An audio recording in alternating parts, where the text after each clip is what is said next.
hablando de esófago, diafragma, y el día viernes tenemos estómago, ¿ya? De toda la parte de cáncer gástrico, que es un poco más amplio. Bien, en la patología del esófago y el diafragma tenemos que ver todo lo que es la zona del hiato, que es la unión entre el esófago y el estómago en la parte diafragmática, que puede ser anterior y posterior. Entonces ahí hay una especie de válvula, ¿no? que es por la diferencia de presiones torácica y abdominal que se establece un cambio en cuanto al flujo.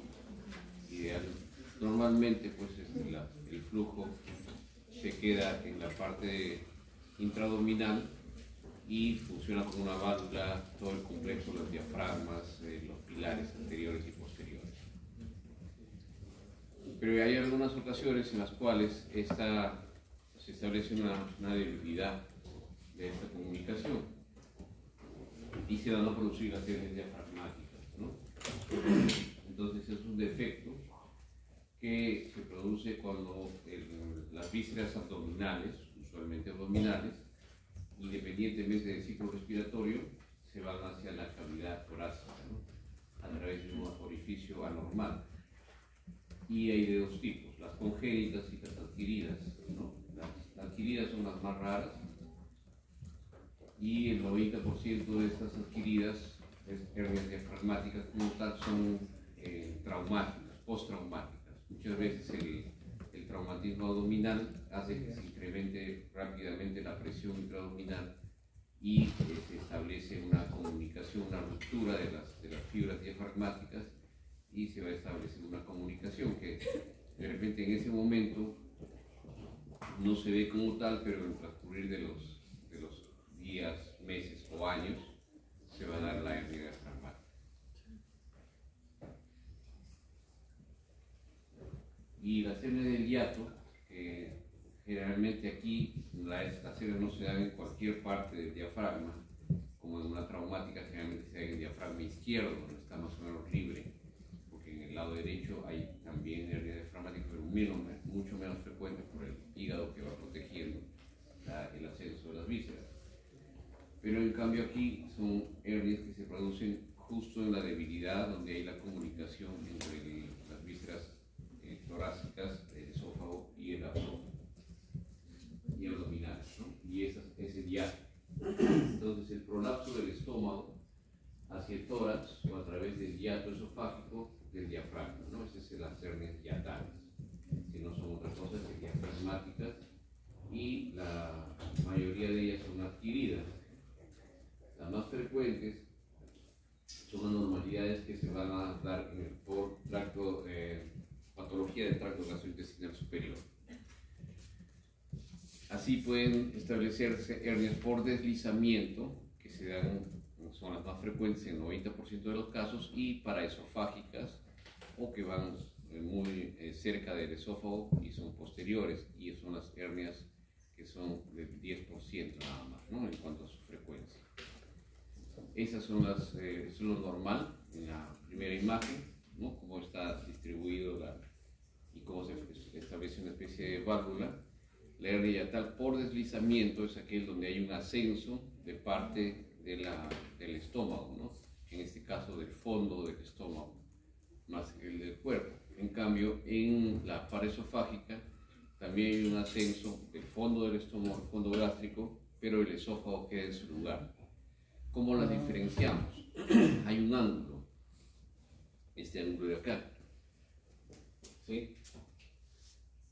Este ángulo de aquí, ese ángulo en la paraesofágica se pierde, en cambio, perdón, por deslizamiento se pierde, en cambio en la paraesofágica se mantiene. ¿Tiene un nombre el ángulo? Gis. Ángulo de Gis. Dijo que en el de por deslizamiento se perdió, ¿no? Se pierde. Muy bien, ya se perdió, en cambio en la otra se mantiene. Es la hernia hiatal por deslizamiento y la paraesofágica que se da pese a que se mantiene ese ángulo ahí, ¿no? Es básicamente exactamente lo mismo. Y ahí hay otra patología que también no es muy frecuente. La patología esofágica en sí no es la más frecuente del tracto gastrointestinal, pero se pueden dar los divertículos, ¿no? Que son también modificaciones anatómicas que se dan a través del esófago y se dan cuando hay debilidad o debilidad básicamente de la pared esofágica. O sea, ahí se establece el divertículo de Zenker y el divertículo por tracción, ¿no? El de Zenker tiene en la zona de la debilidad faringoesofágica es alto. En cambio, por tracción generalmente se da cuando está muy cerca al árbol bronquial, ¿no? Sobre todo al bronquio derecho, que es más horizontal. Entonces ahí se establece cierta debilidad del diafragma y pueden producirse los divertículos. Estos divertículos y sobre todo la hernia diafragmática tiene esta presentación, ¿no? Cuadros de disfagia, una disfagia que puede ser progresiva, una sensación de llenura o plenitud postprandial después de los alimentos, pirosis, que es un ardor en la zona retroesternal, regurgitación y la presencia de anemia. Las hernias de Hayato pueden dividirse en tipo 1, tipo 2 y tipo 3. Las del tipo 1 es la de deslizamiento, la que vimos, las más frecuentes. La del tipo 2 es la paraesofágica y la del tipo 3 es una hernia mixta, ¿no? Que puede tener las dos debilidades. Ahí tenemos una hernia de hiato por deslizamiento donde se ve en la imagen lateral, se ven ustedes un nivel hidroaéreo, ¿no? Un nivel hidroaéreo que se está produciendo en el tórax, ¿sí? Eso quiere decir que ha habido un ascenso gástrico y ahí se está dando ese nivel. Acá también está el cambio por deslizamiento, donde no vamos a poder ver nivel. ¿Por qué? Porque es el mismo estómago el que ha subido, ¿no? No hay esa escotadura. Esta también es una por deslizamiento, es un contraste iodado varitado, y se nota pues que el estómago ha ascendido en su porción realmente del fondo. Igualmente aquí. Y esta es paraesofágica porque ya tiene una imagen con una cavidad, ¿no? La otra es el mismo estómago hacia arriba, en cambio el otro tiene una cavidad al lado, ¿no? El nivel hidroaéreo se va a establecer en cuál, en la paraesofágica o en el deslizamiento. Paraesofágica. Listo. ¿Ven? Esta es una paraesofágica en una tomografía. Se ven dos cavidades. Y la hernia traumática, como les decía, básicamente se produce por un traumatismo abdominal cerrado, ¿no? Que hace que se incremente bruscamente la presión de las vísceras abdominales y estas asciendan, ¿no? Provocan una disrupción. Pueden ser agudas o crónicas, ¿no? Las agudas se presentan luego del traumatismo inmediatamente y las crónicas se produce una debilidad y esta va progresando y con los cambios de presión, la intratorácica siempre es una presión negativa y la abdominal es una presión positiva, más o menos 5. Entonces eso hace que las vísceras vayan ascendiendo y finalmente se va a producir una herniación, ¿no? Algunos le llaman eventración diafragmática, ¿no? La diferencia es básicamente respecto a la hernia traumática, cuando la eventración es cuando es crónica y va produciéndose una especie de pseudo saco herniario, ¿no? Por eso se llama eventración diafragmática. O sea, ¿es diferente, doctora, la hernia traumática? ¿O es lo mismo? No, es la misma, pero son etapas, ¿no? La hernia traumática, cuando es aguda, hay disrupción, claro, y pasó las vísceras hacia la zona torácica, ¿sí?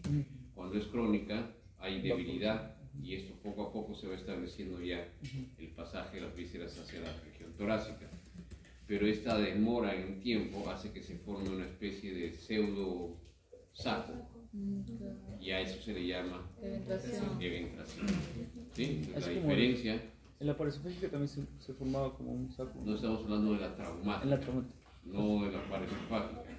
La paraesofágica y la de deslizamiento son hiatales, esas son traumáticas. Ah, ok.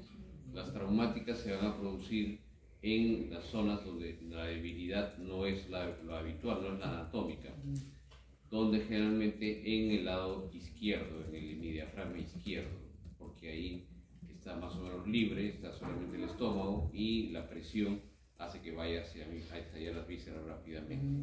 Cuando ustedes tienen una hernia diafragmática traumática, como la imagen, donde encuentran las vísceras abdominales en el tórax luego de un trauma que se ha producido en horas o máximo en días, ¿no? Hace 2 días, hace 3 días o recientemente en la mañana y en la tarde ven esa imagen, entonces están obligados a descartar que haya un traumatismo ¿dónde? ¿En tórax o en abdomen? En abdomen. Claro. ¿Por qué? Porque la magnitud del trauma, la descarga de energía ha sido tan grande que hace que, ha tenido que hacer que las vísceras asciendan y rompan el diafragma, ¿no? Tórax no hay nada. Les digo por qué, porque cuando llegué, creo que les conté en el curso de trauma, estaban queriendo ponerle un tubo torácico a unas vísceras que estaban en el tórax, ¿no? Y estaba siendo visto por el cirujano de tórax. Entonces el mecanismo de trauma aquí es importante para que ustedes sospechen de dónde está la lesión, ¿ya? Y esas hernias muy raras, ¿no? Las hernias intrapericárdicas, que en este caso generalmente el mediastino posterior es donde está el hiato, ¿sí? O sea, el hiato comunica a través del mediastino posterior con la región torácica, porque ahí está el esófago. Pero en casos muy raros la debilidad se presenta en el mediastino anterior. Entonces se hernia, pero hacia la zona de la cavidad pericárdica. Y esas son las hernias intrapericárdicas, que son rarísimas. O sea que se debilita ¿Anterior? diafragma anterior. No, el medial. El diafragma tiene 2 zonas, ¿de acuerdo? La zona anterior, donde está el corazón o claro. mediastino, ¿no? Mediastino anterior, y la zona posterior, que está el esófago, ¿sí? Además tiene un diafragma del lado derecho y un diafragma del lado izquierdo. Cuando hablamos de las hernias hiatales, se dan en el hiato, y el hiato está en mediastino posterior, ¿sí? Claro, es eso. Las hernias hiatales son las de deslizamiento y paraesofágicas, ¿sí? Las hernias traumáticas diafragmáticas pueden ser derecha e izquierda, más frecuentemente de izquierda. Y las hernias intrapericárdicas no van por el hiato ni por los lados, sino van hacia adelante en el mediastino anterior. ¿Y cómo rompe el diafragma? Claro, es una debilidad del hiato, pero no se va hacia atrás, sino se va hacia adelante. ¿Ya? Entonces invade el mediastino anterior y se forma y da la imagen intrapericárdica. ¿Ya? ¿Está bien? Las hernias congénitas de Bogadec, ¿no? Es un defecto en la región posterolateral del diafragma. Es una hernia que tiene nombre propio porque es específica en cuanto a su localización. Generalmente son congénitas, ¿no? Rara vez en la edad adulta, y carece del saco peritoneal. Recuerden eso, ¿no? Al igual que las hernias adquiridas por rotura diafragmática, y al contrario de la hernia de Morgagni o la de hernia del hiato, ¿no? Que están siempre provistas de saco peritoneal, ¿no? Recuerden que la única hernia traumática que incluso toma el nombre de ventración diafragmática es cuando tiene un saco, ¿no? Porque cuando hay una ruptura diafragmática aguda, no va a haber ningún saco. No, claro. Esa es la hernia de Bogadec, ¿no? Que se da en la región posterolateral izquierda. Bien, otra patología esofágica, que es también de las más raras, es el anillo de Chaspi, lo ven ahí, ¿no? Que es una estrechez, una fibrosis que se presenta en la hernia yatal, ¿no? Y probablemente productos de fibrosis, ¿no? Ya que hay un ascenso de la secreción a ese nivel, ¿no? Ácida, y eso va causando pues una lesión cicatrizal. El anillo es básicamente como una especie de cicatrización, una adherencia interna, o lo que llamamos en los intestinos una estrictura. Entonces el anillo de Schwarzschild no tiene alteraciones de la motilidad esofágica y también alteraciones del tránsito esofágico, ¿no? Y da las mismas molestias de disfagia y dolor retroesternal. Y el divertículo de Zenker, como les decía,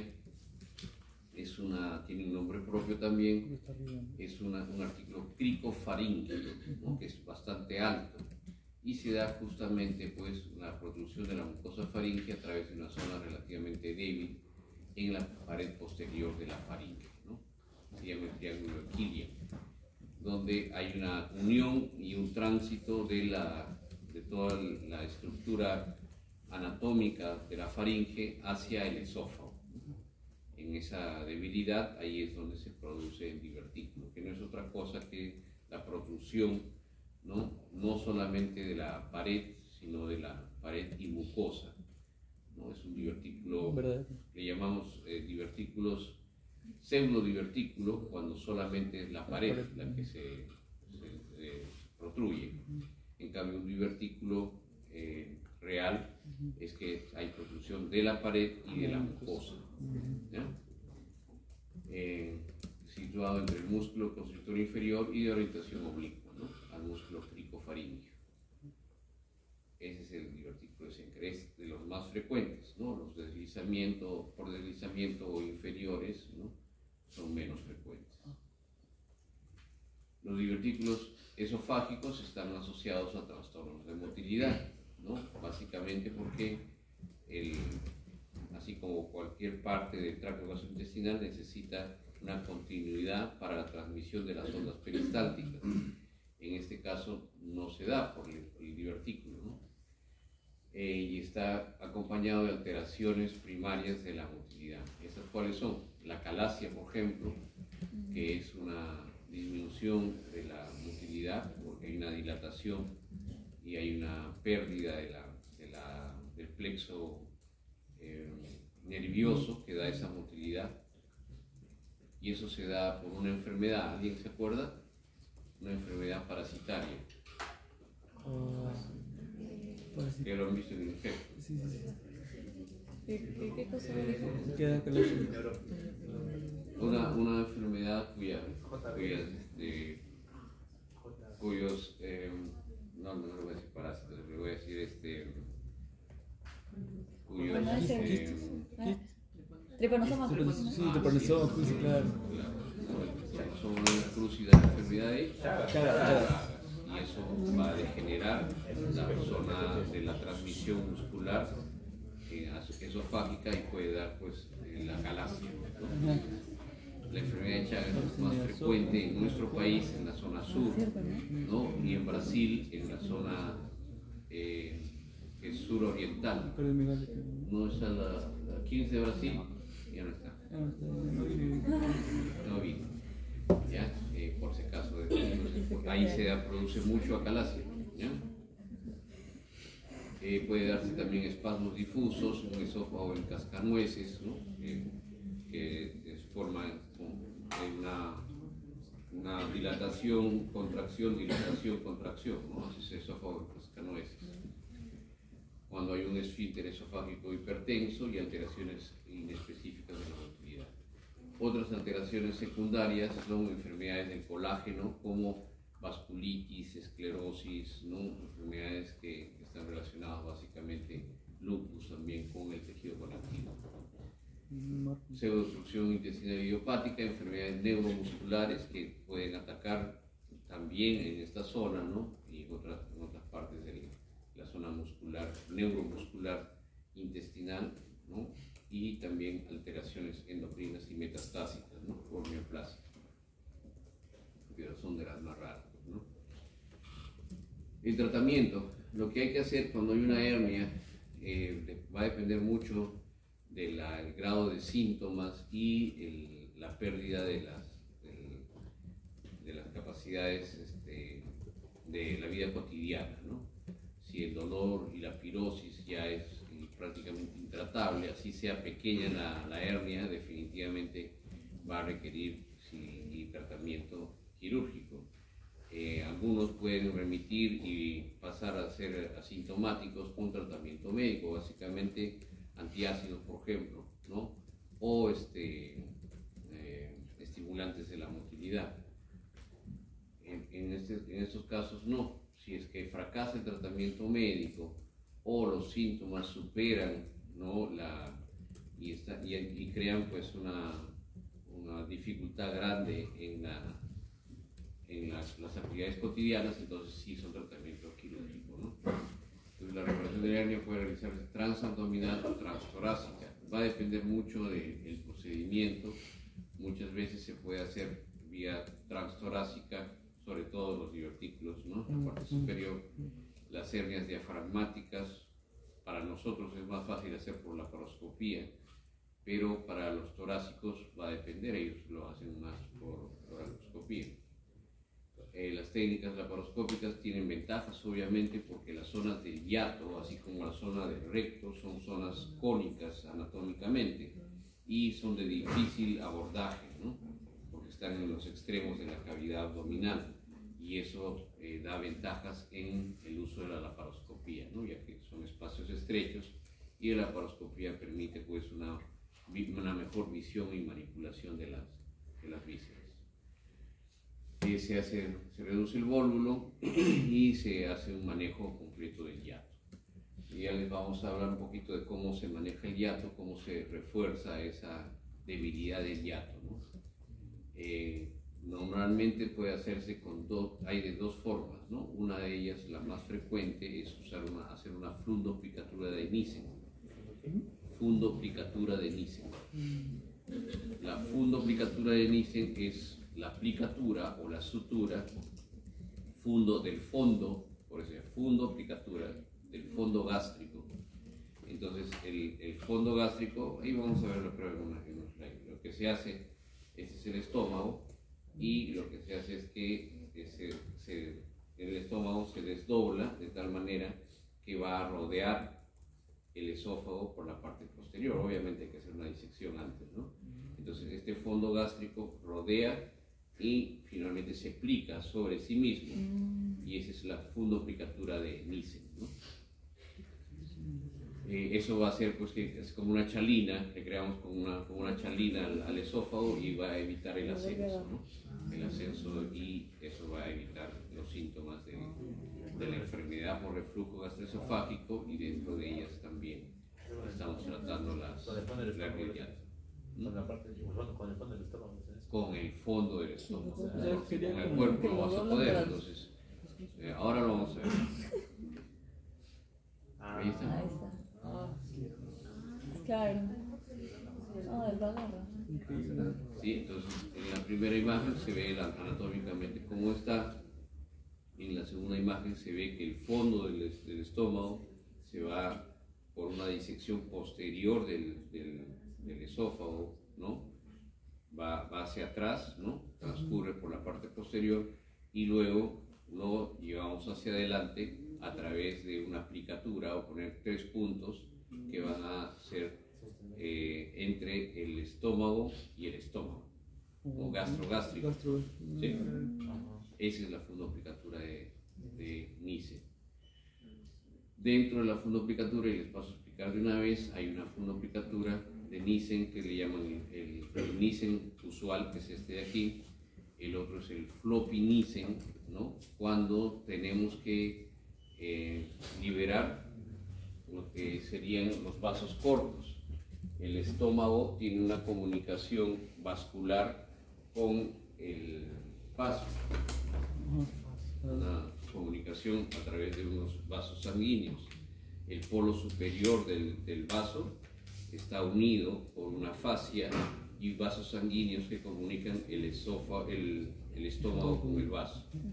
Entonces, para hacer un Nissen que sea bastante móvil, para que este fondo gástrico sea bastante móvil, se seccionan los vasos cortos, ¿no? El vaso va a recibir también por la esplénica, obviamente, su principal circulación. Al momento de seccionar los vasos hace que sea mucho más fácil movilizar el fondo gástrico, ¿sí? Porque incluso algo del cuerpo puede ser movilizado hacia atrás. Eso se llama el floppy Nissen, ¿no? El Nissen suelto, ¿no? Doctor, entonces, ¿acá cómo se hace? Entonces, no se ligan los vasos. No, aquí en el Nissen normal no se hace la sección de los vasos cortos. En el floppy Nissen sí se hace la sección de los vasos cortos. Dime. Doctor, disculpe, ¿este tratamiento entonces podría ser temporal o es definitorio? No es definitivo. Claro, no va a regresar. Sí, porque por los unidades de puntos que se está haciendo de sutura no vaya a ser que en algún momento pueda soltarse o una complicación si es que tenga una úlcera digestiva también. No, la úlcera se da por dentro. Aquí estamos uniendo la fibra, la seromuscular, la capa seromuscular con la capa seromuscular. No tocamos la mucosa. No, entonces. Ahora, ¿se puede deshacer? Sí, se puede deshacer, claro. ¿Y qué va a pasar? Van a regresar todos los síntomas. La hernia o la enfermedad por reflujo gastroesofágico. ¿Y cuándo decide, o por qué decide elegir una o la otra? Cuando está muy fijo y no el estómago son pequeños, ¿no? En estómagos pequeños de poca capacidad o en pacientes muy delgados, entonces el estómago no tiene esa dilatación y el fondo gástrico es muy pequeñito. Entonces es mejor ahí hacer un floppy Nissen para que pueda darte la ventaja de que rodee, ¿no? Cuando tienes una dilatación gástrica regular, no es necesaria. Y además han dicho que el floppy Nissen, el hecho de que tú liberes los vasos cortos, va a hacer que el estómago esté bastante suelto. Entonces le haces una chalina, pero en la chalina anterior estaba fijado al vaso, y en esta está libre. Y como tal, el riesgo de que todo ascienda también es alto. Mejor no flop. ¿Sí? Porque el floppy está haciendo que los vasos cortos de todas maneras sujeten en algo el estómago, para que este estómago rodee, pero no ascienda. Bueno, y también hay otras dos técnicas, ¿no? Que es la fundoplicatura de tupé y la fundoplicatura de DAP, ¿ya? Que la fundoplicatura de tupé, creo que aquí lo muestro, no está. En la parte de estómago, vamos a ver, no es incompleta, o sea, no es estómago con estómago, como ven ahí, sino es estómago con esófago. ¿Ya? O sea, aquí está el esófago y lo rodea, pero parcialmente. No es una chalinita así como usan ustedes para viajar en avión. Sí, no, hasta ahí queda. ¿De acuerdo? La no, collera. La ¿En madre. qué contexto se utilizaría uno o el otro entonces? Eso va a depender mucho de la patología que se esté tratando y también de la práctica y decisión del cirujano. Pero lo mejor de todos para el caso de la acción inmediata sería la Nissen, la usual. La Nissen, sí. Pero sin embargo ustedes tienen que saber que las técnicas han aparecido justamente porque no a todos se les puede dar el mismo tratamiento. Entonces por eso hay variación de técnicas y el cirujano puede elegir una u otra dependiendo de lo que está tratando, ¿no? La magnitud de la modificación, la magnitud de la hernia y también la anatomía del paciente. La calasia pues se da generalmente en mujeres jóvenes donde la onda peristáltica normal cesa, ¿no? Entonces no hay transmisión, existe una deficiencia de células ganglionares, esa es la modificación anatómica funcional a ese nivel. En la porción distal del esófago se produce megaesófago, o sea, se va dilatando el esófago cada vez más porque no va a progresar y hay un riesgo pues incrementado de regurgitación, así también como carcinoma de esófago. ¿Por qué?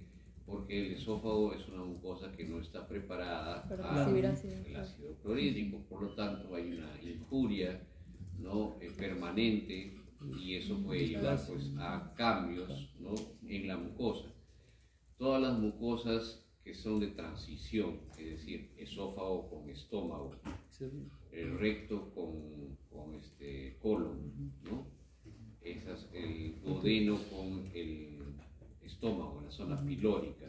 Todas las mucosas o los epitelios o tejidos que están en zonas de transición y están sujetos a cambios tanto anatómicos, fisiológicos y hasta químicos o físicos, pueden ser susceptibles, y ahí es donde más se presentan las neoplasias, ¿sí? Porque hay un cambio celular muy frecuente en esa zona, en epitelios de transición. Por eso es que las neoplasias esófago-gástricas se dan a ese nivel.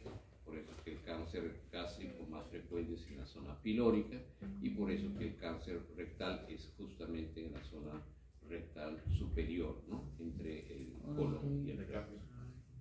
¿Listo? Esa es la imagen de acalasia, una dilatación severa, y ya saben que también esa aganglionosis se puede dar por la enfermedad de Chagas, que es producida por el Trypanosoma cruzi. ¿Qué se hace para el tratamiento de la acalasia? Lo que se hace, ya que hay una disminución del peristaltismo, es decir, hay como una contracción sostenida y no hay buen pasaje, entonces lo que se tiene que hacer es seccionar la serosa, la seromuscular, y dejar solamente las líneas, la longitudinal interna, y seccionar la circular externa.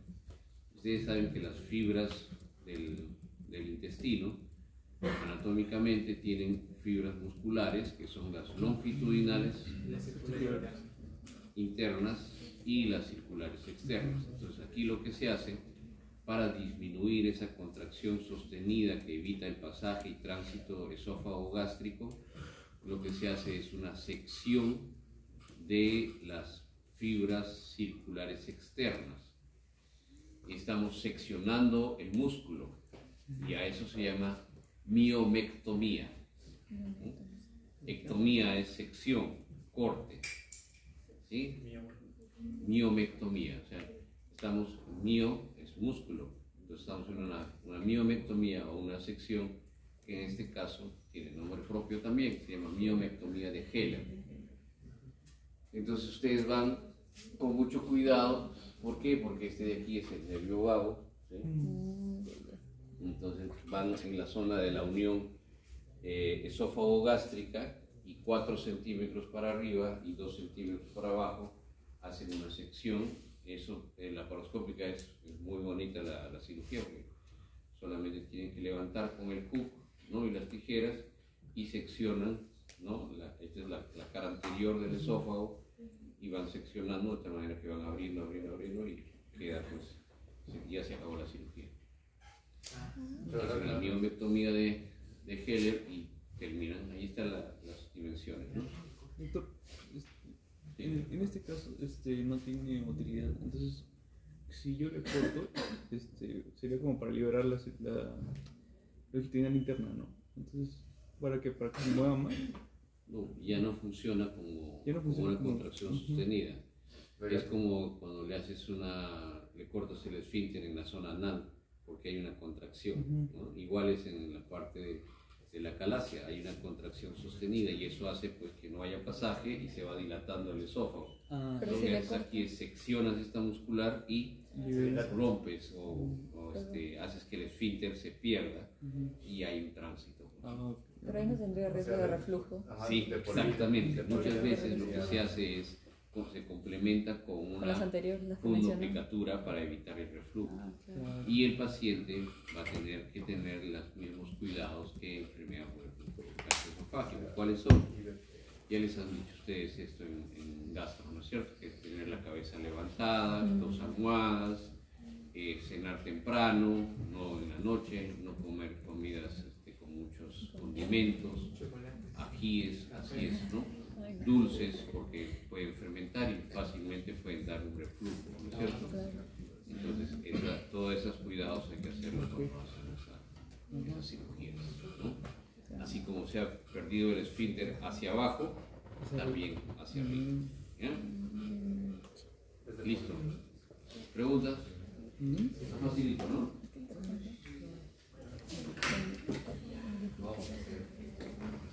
Qué interesante.